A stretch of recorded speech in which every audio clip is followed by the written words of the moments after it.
Since my college days, I have enjoyed being bossy. I was often involved in various conflicts and arguments defending my views and opinions. This process not only gave me confidence, but also taught me the cunning necessary to achieve my goals.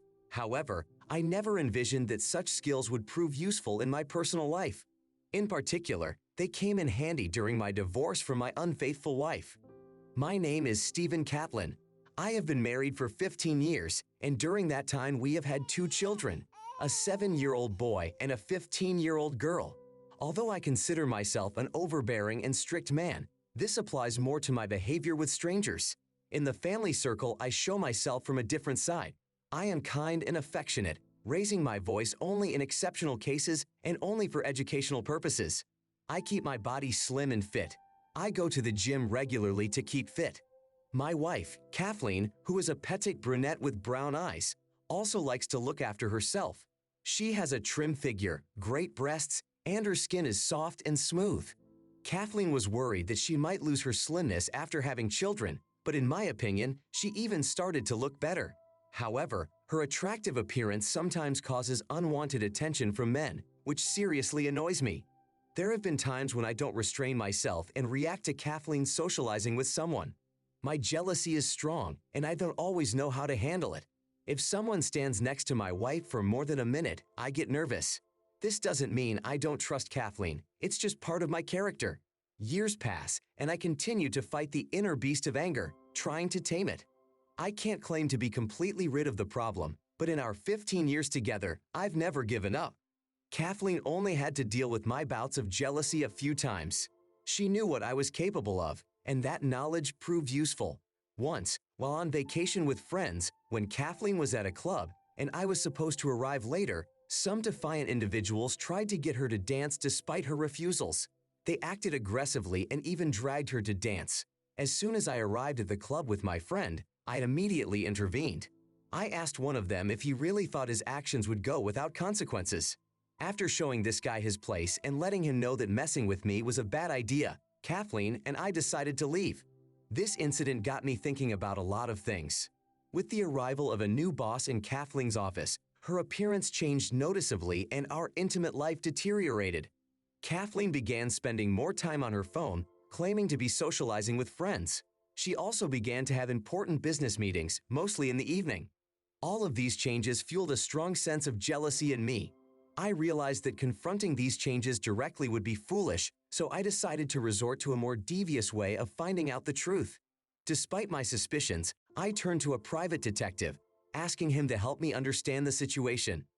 It wasn't until 3 months after the investigation was completed that I was given the report. It confirmed my worst fears. My heart dropped as I reviewed the video, audio, and photographic evidence. Immediately afterward, I contacted an attorney named William. "It's time to start the trial," I said with a heavy feeling on my heart. A new chapter in our lives was beginning. I had to have the divorce papers ready by Wednesday before noon. My plan was to surprise them at a meeting Thursday night. They thought I was out of town. I had special plans for this couple. I was amazed that Kathleen could even suggest that I would let it slip. She knew me better than anyone else. She recognized my intuition, determination, and ability to fight relentlessly. She had seen me ruthlessly take over the company and confidently take down the competition. I now controlled a large transportation company and earned respect among the drivers, whom I always treated fairly. I provided Kathleen with everything she needed and treated her like royalty. She was well aware of this and told all her friends and family about it. Still, the question remained as to why she was risking everything for a fling with her boss. My wife seemed to think I was on a business trip based on her conversation with her boss that I would be unavailable that evening. Thanks to private detective agency software, I was able to track her texts and calls, confirming my suspicions. I found out which restaurant and what time their romantic date was scheduled. My determination and sense of betrayal only grew stronger after seeing the way she was acting. My plan was clear: wait for them to let their guard down and then suddenly show up with divorce papers. I knew Kathleen wouldn't want a divorce. She loved me and our children, but I also realized that my actions would change her life forever. In that moment, I was determined. All I wanted was to make her feel at least some of the pain she had caused me.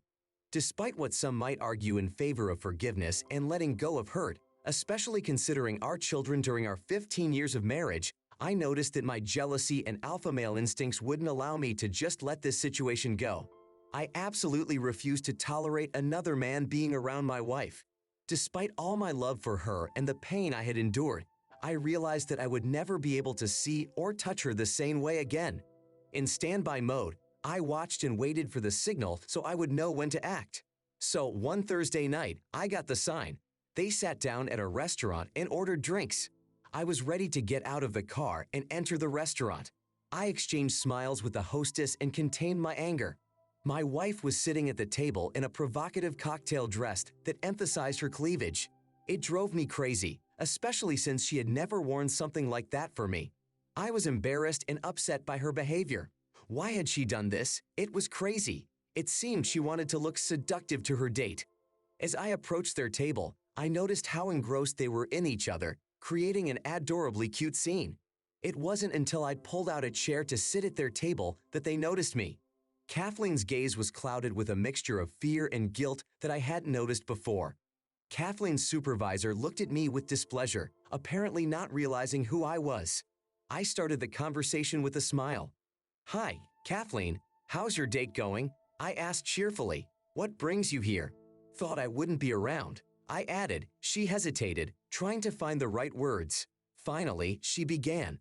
"Richard invited me to dinner to talk about changes in the organization." "Come join us," she replied softly. "No," I quickly lost my politeness. When my order arrived, I stood up, ignoring her words, offered a toast. "Let's drink to an exciting evening." Then I turned to Richard. "You know, Richard, our marriage is built on honesty and trust. You're married, aren't you?" "Stephen, I've been married for 20 years and I value my marriage very much." "I agree with you that honesty and trust are the foundation of any marriage," he said without a hint of doubt. Kathleen confirmed, "Trust and honesty are the key to our happiness," despite the obviously businesslike nature of the meeting. "You see, Richard, our marriage is strong," I said, expressing concern for Kathleen and her fidelity. They were clearly annoyed, trying to reestablish a professional atmosphere. "How long have you two been dating?" I asked, maintaining a smile. Kathleen tried to take control of the situation, assuring me it was a purely business meeting. Her boss backed her up, confirming the professional boundaries of the meeting and apologizing for any possible misunderstanding. The way they tried to justify their meeting amused me greatly. I began by apologizing, trying to soften my voice. "I apologize, but I was under the impression that you never asked my wife out on a date, right? This is just a business meeting like you said, Richard. There's nothing really going on between you two." Richard nodded, assuring me that the meeting with Kathleen was strictly professional. "Yes, that's true," he confirmed. "There's nothing between us here but work." I felt a strong urge to punch him right in the restaurant, but I restrained myself. My heart was full of doubt, but I decided to ask a question that might clear things up. Kathleen hurriedly tried to reassure me. "Beloved, it's really just work issues. I would never succumb to the advances of another, especially with my boss." "Don't be so jealous." Her words sounded sincere. However, I couldn't shake off the feeling of jealousy looking at her in a shiny dress next to an attractive man. "Do you understand why I might feel this way?" I tried to explain. At that moment, Richard gave Kathleen a friendly pat on the back, apparently trying to comfort her. This only increased my desire to break his finger. The atmosphere of our conversation changed when I beckoned. A stranger at the bar approached our table. He handed me a folder of photos and quickly disappeared. Placing the photos on the table, I turned to Kathleen with sadness in my voice. "Kathleen, I've always loved you with all my heart, but now, with this evidence, my heart is broken," I said with a note of sarcasm. Kathleen froze when she saw the pictures. Her eyes widened with horror. Richard started to demand an explanation, but I just told him to shut up. Leafing through the photos, I couldn't resist making an ironic remark. "You see, Kathleen, you look so beautiful, and Richard seems to be absolutely thrilled. I think this is the most successful photo. It shows your faces and how much you are enjoying the process. Richard, I can see you are incredibly fond of my wife, aren't you? You have so unfolded this dramatic scene, revealing the secret of the bond and passion hidden behind the mask of a business relationship," I continued. In the restaurant, the atmosphere was heating up to a fever pitch. Kathleen could no longer hold back her tears and desperately begged me to stop. The attention of the people around us was focused on our table. I tried to speak softly so as not to draw attention in such a public place. I was embarrassed that all of this had to be discussed in front of everyone. You realize what this looks like, don't you? I asked. The only way out of this situation, she said, swallowing back tears. I looked at her with slight surprise and calmly replied, so you plan to keep lying? But let me show you something. I spread out the evidence of my words on the table. Hours of video footage, text messages, emails, and photos. I never thought you were capable of this. I'm hurt, and I've spent a tremendous amount of resources to gather all of this legally. I continued, looking her straight in the eye. It all ends tonight. These are the divorce papers, I said, handing her the documents. Your affair with someone else ruined our marriage and killed my love for you. You've caused me pain that I can't forgive. If you don't sign these papers today, everyone will know the truth. Our children deserve to know who their mother really is, I said firmly, knowing the decision had been made. Kathleen's tears were rolling down her cheeks, and her lover seemed confused. She tried to plead with me, offering the typical excuses, but I was adamant. Stephen, I love you. Please give me another chance, she finished. I'll be back, I said, getting up from the table. When I get back, these papers need to be signed. Otherwise, I promise you have no idea what havoc I can wreak on your life. I left that afternoon, leaving Kathleen in tears. It was clear to me that Richard was willing to do anything to get her signature, which he wanted to get to save himself at any cost while I was gone. The speed of his actions was staggering. He realized that neither his wife nor his work should see these documents. The threat of public exposure via video loomed over him, and he was resolute in his determination to avoid it. His plan was to convince Kathleen to sign the divorce papers. That was all I needed. When I returned, they were heatedly discussing the situation. Kathleen, sign the papers now and I promise things will work out. You can be with him, he began to convince her. I'll give you a chance to talk to him to convince him of your love. Offer to go to therapy, just make him wait. Tell him it's the least he can do after 15 years of marriage because of one mistake. This is our best chance, he coaxed her. Finally, I sensed his sincerity. I don't want a divorce, Kathleen said through tears. Believe me, it has to be done. Think of the kids, you don't want to lose them, he continued to coax her. Her tears came out again and I, after a brief thought, walked over to the table. Did you sign the papers?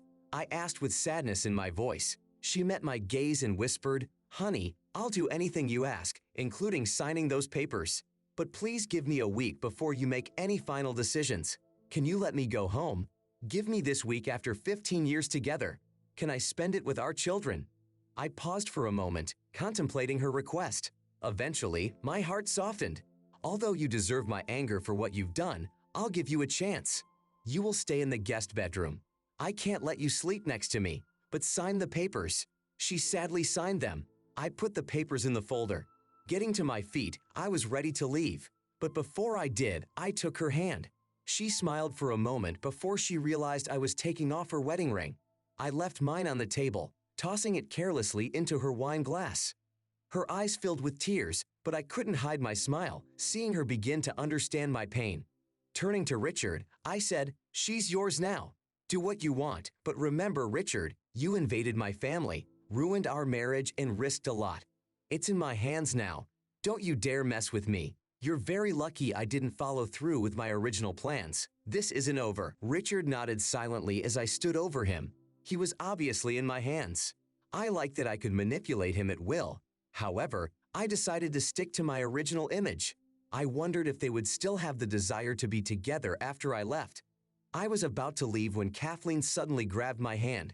She pleaded with me, asking if she could come home with me. I just want to be near you, please, she begged. I yanked my hand away as if it had burned me and coldly replied, Forget it.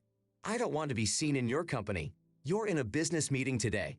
Let's meet after you finish your business, whether it's tonight or tomorrow. I don't care. You have a week. You cheated on me, and I'm ashamed I was ever your husband. Yes, I made a mistake, but honestly, I don't care. I kept my emotions under control and prided myself on being able to contain my anger like a real man. After all, no matter how threatening a man may seem, he must remain a man. I gave it a week, we'll see what happens. The next morning, after she came home an hour after our conversation, Kathleen seemed to realize I wasn't in the mood for calm dialogue and went to the guest room. When we met in the kitchen, I was still hungry for revenge. "Good morning. How is my unfaithful wife today?" I asked ironically. "Do you mind if I call you that now?" She flinched and looked down at her coffee and uttered the standard words for these situations, saying we needed to talk. But I was adamant. "Kathleen, I know all about your affairs, how you lied to me and said things about me during our marriage. I saw how hard you tried to impress him, even though you never paid that kind of attention to me." Tears flowed down her cheeks as she tried to explain that she never wanted to hurt me. But I interrupted her. "That's not the problem, Kathleen. The problem is that you chose to do it yourself and tried to cover it up by continuing to lie." I was disgusted to even think how many others like him there could have been. How could you lie and come back to me pretending nothing happened? Kathleen was talking about love, but what good was it to talk about love when trust was broken? I loved you, Kathleen, but the trust was gone. The question is, did I ever really know the real you? I concluded, my voice soaked with emotion. I opened up to her, and in her tears I saw the realization of the depth of my feelings and the horror of her actions. No apology, just an admission of guilt. "It's okay, I realize that, and I'm disgusted with myself," she admitted, realizing her mental guilt. "I don't think you can forgive me, but I don't want us to break up. I'm willing to do anything for us to be together. I need professional help, and maybe together we can solve my problems. Please stay with me," she begged. I thought for a moment before answering. "Kathleen, you can always reach out for support. I'll be here, but I can't continue a relationship with someone who is so easily willing to reject me. Your actions have shown me your true feelings, and I don't see a future for us together. Others will find happiness with me. You missed your chance. Spend this week with our children and think about how you will explain your leaving. I will maintain my dignity and not slander you in front of them, but I will be honest about my reasons for parting. They will stay with me if your behavior proves unworthy. I will give you access to the children, but if your behavior doesn't change, I will have to limit the meetings. I have 2 questions for you. Why did you decide to risk everything? Was it worth it?" I asked suddenly. Kathleen cried and went into the living room. I decided not to bother her anymore today. I had an important meeting. I then contacted Richard to discuss the consequences of his actions over lunch. I offered him a plan to support Kathleen for the next few years as compensation. "This is the least you can do," I said, detailing the plan. "If you don't follow it, you'll lose your job, and your wife will find out all about it." Despite my frustration with Kathleen, I still cared about her and wanted to make sure she was going to be okay.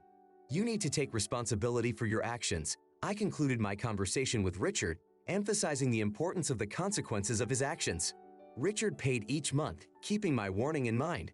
I began to recall our conversations, and Kathleen tried to explain her actions, admitting that she had deceived me and that it had been in vain.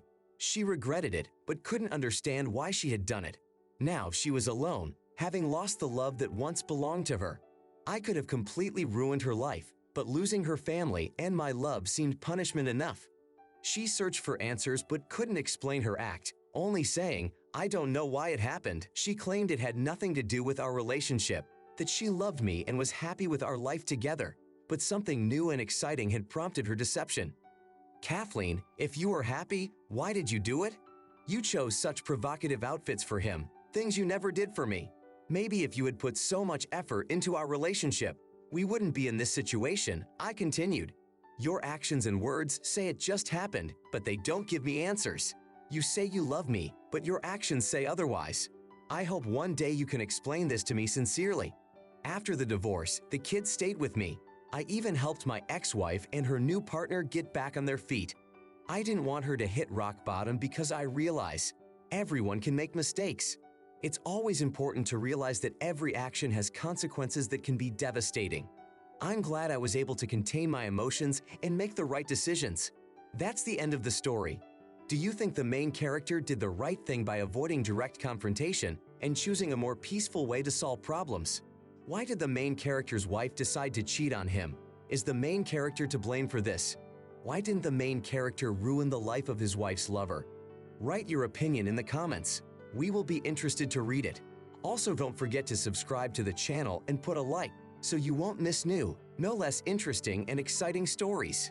Good luck. Thank you so much for watching my video and your time. Please subscribe to my channel and click on the bell button. Also, I am very interested to know your personal opinion about this story. You can write it in the comments. I will definitely read it and reply to you personally.